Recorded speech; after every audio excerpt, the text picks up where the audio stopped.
As we approach the summer holidays here in Berlin, I felt that it was about time we talked about the very real issues affecting mums returning to work after maternity leave to get back into their career.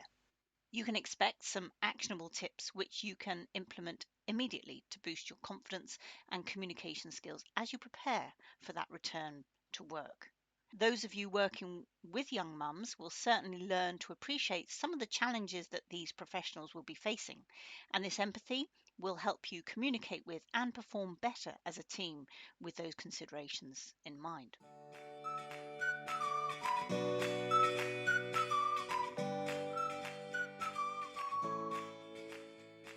Welcome to the Experts Speak English podcast. Together, we'll discover how to talk yourself into an international career without the bullshit. Every business conversation that you have takes you closer to or further away from your goal. So this show is about getting both informal and formal conversations right, whether that's a confidential personal chat with a key player on your team or on the stage in front of hundreds of industry experts. What you say and how you say it counts. And if leadership is your goal, then being able to influence people will accelerate the process. At the end of each episode, I give you an opportunity to try out what you have just learned on the show. Perhaps you'll be brave enough to rise to Coco's communication challenge. You'll get to try out one of the tools, techniques, or tips at work because listening about leadership and leading are not the same thing, honey. I'm Corinne Wilhelm. I'm a corporate communication coach with almost 25 years of experience of helping leaders to secure the career that someone with their knowledge and experience deserves through intentional communication, intercultural awareness, and the confidence to really show up as the English-speaking expert. So, let's get cracking, shall we? Given this podcast's focus on corporate communication and leadership skills, I felt that now, as mums are returning to work very soon and they're getting their youngest settled into kindergarten or nursery, it would be a good time to discuss the career considerations for returning mothers. Navigating the return to work, communication strategies for professional mothers. So, in this short 15 to 20 minute solo episode, my aim here is to provide practical communication and leadership advice that can help professional women transition smoothly back into the workplace. But please be aware that in different cultures, the transition back into work might be different. In fact, if you have any tips, suggestions, or alternatives for young mums to consider from your culture, then I would love you to join the conversation on LinkedIn about this topic. So I'll put a link straight to that post in the show notes in case you're not already following me on LinkedIn. It's an easy way to connect with other like-minded professional women and men that make it their business to advocate for other experts that have brilliant minds at work who just happen to be women. So to make this episode relatable and engaging, I'll be including some personal examples plus some from successful working mothers who I have worked with as a coach or consultant, anonymously, of course. The main thing is to discover how they effectively managed this transition. You can expect some actionable tips which you can implement immediately to boost your confidence and communication skills as you prepare for that return to work. Those of you working with young mums will certainly learn to appreciate some of the challenges that these professionals will be facing, and this empathy will help you communicate with and perform better as a team with those considerations in mind. So let's look at some of the logistical and emotional challenges that women returning from maternity leave will be facing as they transition from motherhood back into professional work life. The first is work-life balance, or maybe we should call it life-work balance. So as a stay-at-home mum, juggling the housework and the childcare can feel challenging enough, right? So it can feel really pretty intimidating working out how to do all of that on top of going back to work. So whether you go back part-time or full-time, that's still a massive chunk of time out of the home. You're going to face chaos if you don't start juggling professional responsibilities with family commitments. It's certainly not impossible, but it certainly feels like it at the start. And this is often the most significant challenge that you'll face. I hate to talk about systems and procedures in connection with your nearest and dearest, but those are exactly what will make this work well without stressing you out. So plan this methodically rather than hoping that everything will just fall into place. As a side note, your children will tend to act up more if they don't feel that everything is structured and organized and under control. It gives them that confidence that will help them to make the transition in a more calm and smooth way. Because, let's face it, if the kids are happy, life's a lot easier. But that requires rules, structure, and discipline, which I hasten to add was not easy for me either as a new mum. Now, the second one I'd like to look at is confidence and skill gaps. What you have to appreciate here is that many mothers leave work feeling confident that they'll be back and they can have a family and a career no sweat. But the longer you spend away from the office, your colleagues, and the tech, for instance, the more your self confidence will start to erode and fade away. It's easy to feel that you are out of touch and don't have what it takes to do your job as well as you did before. But that, my dear, is just mind monkeys having a party. They're keeping you small, and you have my permission to ignore them completely. Boff them on the nose if you like, and remind yourself about your talents and competences. I want you to think about the times that you have been asked to support people, answer questions, onboard people. These are all clear indicators of other people's confidence in your abilities. Coco's communication challenge for this episode, which normally comes a lot later in the show, is to write down 50 things that you are good at professionally.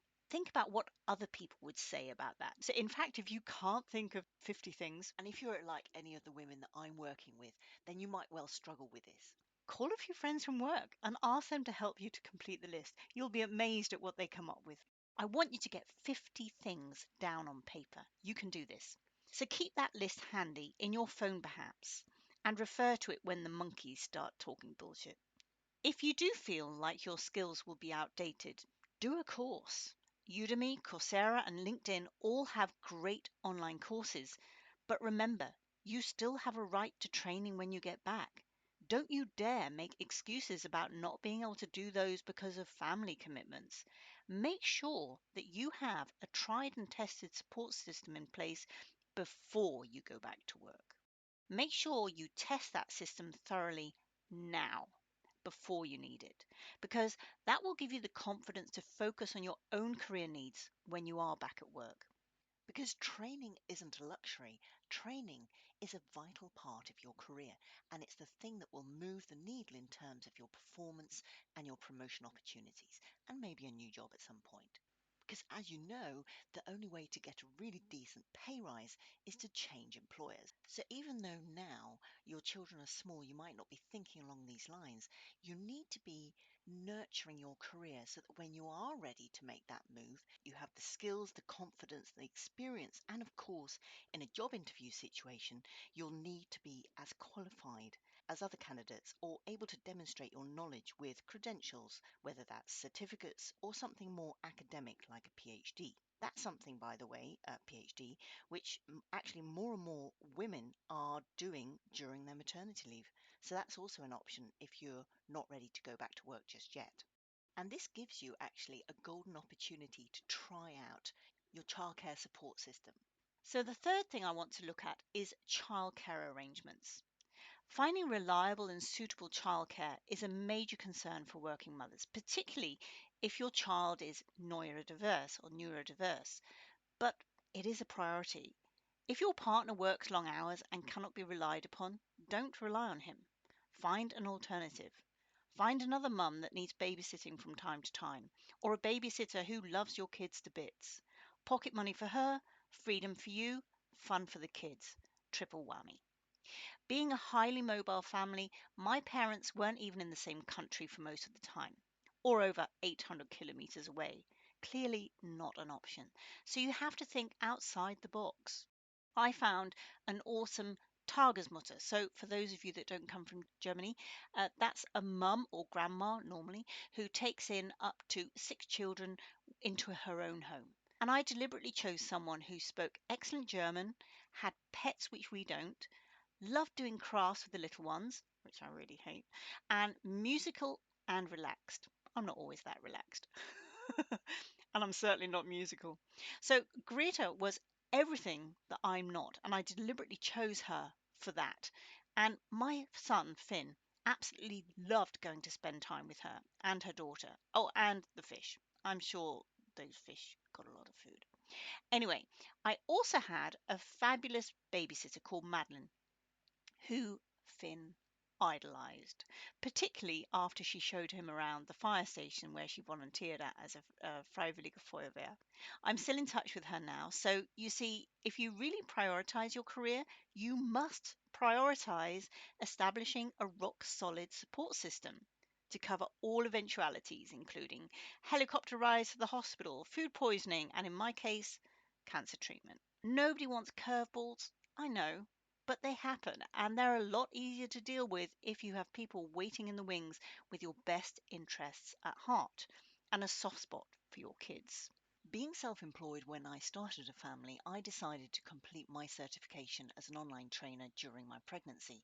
And yes, I was, in 2003, one of the first in Germany. As soon as I discovered that I was expecting our son, I convinced one of my key clients, AstraZeneca in Wedel near Hamburg, to roll out what at the time was an innovative new learning initiative, e-learning. So we rolled out ICE, which stood for International Communication in English, on a drip feed so that their e-learning program was built gradually in a way that all of the staff, whether working full or part-time, could take advantage of language training and cross-cultural training at a time and place to suit them. It doesn't sound like rocket science now, but at the time it was. And actually, this little and often release prevented the overwhelm that is notoriously one of online learning's biggest motivation killers. But I digress. What I'm trying to say is you need to plan ahead. So, number 4 is flexibility issues. If Siemens Energy can accommodate single working mums in the rota of their production lines with up to 17 different shifts, then office workers certainly can be offered more flexibility. Being able to adapt work schedules and making it easy and shameless to take time off for appointments or childcare needs is a culture shift that conventional companies still struggle with. But these are the common problems that make working for your organization difficult, or if they hate their job or boss, impossible. If you want to have one rule for everybody just to keep everybody happy, you are failing as a leader. But you are also failing these parents with children who need a different level of freedom than before. Having said that, all staff deserve to have a certain degree of flexibility as long as the communication is in place. If you are to maintain the loyalty and respect of your team members, you need to take flexibility seriously. If you are serious about having more women in leadership, then that starts with providing young parents with the freedom to accommodate the needs of their family. In an era of life work balance, the focus for you as a leader should be on productivity during the time that staff are working. You notice I said working, not at work. By being flexible, you can be rest assured that your team are present and focused when they are working. But if people are having to dance around rigid work hours and the requirement to be at the office just because the boss has outdated ideas of working culture, then it will be almost impossible to keep great talent and establish that pipeline of female leaders for the board. Did you know that after a baby, 28% of new parents leave full-time STEM work? That's right. After science, technology, engineering, and mathematics, so that's STEM, professionals become parents, 43% of women and 23% of men switch fields, transition to part-time work, or leave the workforce entirely. It's not surprising then, is it really, that there's a gender gap in the leadership pipeline. That's why flexibility and diversity go hand in hand. Number 5 is career advancement concerns. Now, spending time at home with the family will have an impact on the progress that you are making in your career. The guys in the same stage of their career as you have now moved on 5 years worth of experience. But it's not game over, as long as you come back as a reliable and valued member of the team. But you have to keep on top of both formal and informal professional development and be prepared to go for opportunities that you would have loved before becoming a parent. You might feel less ambitious, and that's the hormones and a shift in priorities to some extent. But 5 years from now, once the children are at school, the regrets tend to kick in. And then not just 3 or 5 years have passed in Germany, but 10. That makes it hard to bounce back after 10 years. So now is the time to keep on top of your career. Your partner wouldn't hesitate to go and do a training course, would they? So you need to be the same. Make sure that your partner is supportive of you as both a mother and a professional. Number 6 is about mental health and emotional challenges. Many mothers have phases of feeling overwhelmed, nervous, or they might have these mood swings when they're returning to work. And these mood swings, kind of show up in all kinds of ways. This gets easier once the children are happy and settled and your systems and procedures get ironed out and optimized. But at the beginning, there's a lot going on in your head. So keep away from people that make you feel bad about going back to work. You've worked hard to establish a career and reputation, and you are not neglecting your children at all. You are setting a great example and showing up as a role model. And anyway, you have everything organized, right? So the main thing is to make sure that when you are at home, you are present for your partner and your family. Easier said than done, especially if you work from home, but for sustainable mental health, this is a must. Set up some kind of Feierabend or end of the day rituals so that you can be really focused on your family's needs, but also your own needs. Meet friends, do sport, relax, get into the nature, go on a date night. Hello. And make sure that your own needs are not neglected. Kids will still need you when they are 16, 18, 21, 30. It never really ends. So protect your mental health and invest in your resilience. Okay, that brings us on to number 7, breastfeeding and pumping. Oh, what a taboo topic. It's natural, honey. So, for those who choose to breastfeed, which I believe is a beautiful bonding experience if you can, then finding time and appropriate spaces for pumping at work can be stressful. Take a nice big scarf for you to drape so that you have some privacy and make sure that you can slip out in between meetings to do so. If this becomes stressful, then putting your baby onto formula is not a deal breaker. And often this makes it easier for fathers to do their bit and lighten the load. I breastfed for too long, and my shoulder has been weak ever since. So consider carefully how long you really want to continue with this ritual. You, not the baby. Do what's right for you and not what society or your family and friends expect of you. This is your call. You make the decision. So, number 8 is workplace bias. Now, some mothers face judgment or discrimination for prioritizing their careers alongside their family responsibilities. And this is often coming from people who have had a completely different experience of working life to you. Maybe they didn't enjoy working. Perhaps they only knew terrible bosses. That's tragic, isn't it? They probably weren't in a role that was as inspiring and as challenging as yours. They see work as a job. You see work as a career. If you enjoyed your job before, you can enjoy it now. You studied, you worked your way up, you increase your knowledge, know how, and skills to get you to where you were when you left. You are no less. In fact, in terms of time management, empathy, and persuasion, you've just taken a life based crash course. You can certainly balance family and career. The trick is to surround yourself with other people that do exactly that. If you genuinely want both, you'll make it happen. If not, then maybe this isn't the right company or role for you. But don't rule out work just because the company or the role is wrong. Think very carefully about that. Okay, number 9 is physical recovery. Now, in some regions of the world, women have no option but to return to work very soon after having the child. So it's quite possible that you will still be dealing with postpartum symptoms and recovery while adjusting to work life. If that's the case, then you should be careful not to overdo it, as that can trigger a relapse. Perhaps you can start with less hours or work from home more to start with. Have a think of the workarounds and what you need to be able to recover and go easy on yourself. Okay, number 10, the last one, is financial stress. The cost of childcare in some regions and potential loss of income during maternity leave can put both parents under financial pressure, a real strain on any relationship. So it can be tempting then, can't it, to come back before you have a kindergarten place or other systems in place because of the cash gap. But you might be exposing yourself to more stress than is healthy.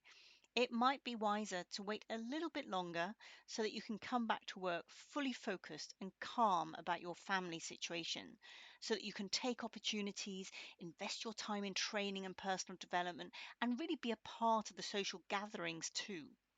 The long term benefits of pay rises and promotions will help you close not only the earnings gap, but also the pensions gap. So, like most things in life, quality investments often pay off time and time again in the future. So, ultimately, then, you need to surround yourself by women that you aspire to be like.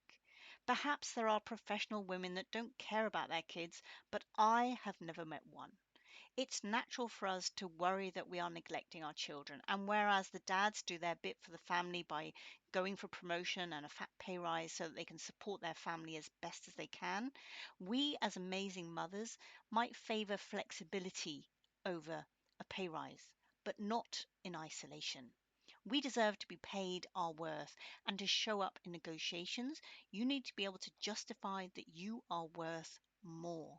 So keep notes of your successes, ideally with facts and stats that make these achievements measurable, and write down at least 3 SMART goals before you go back and communicate those with your boss and your partner.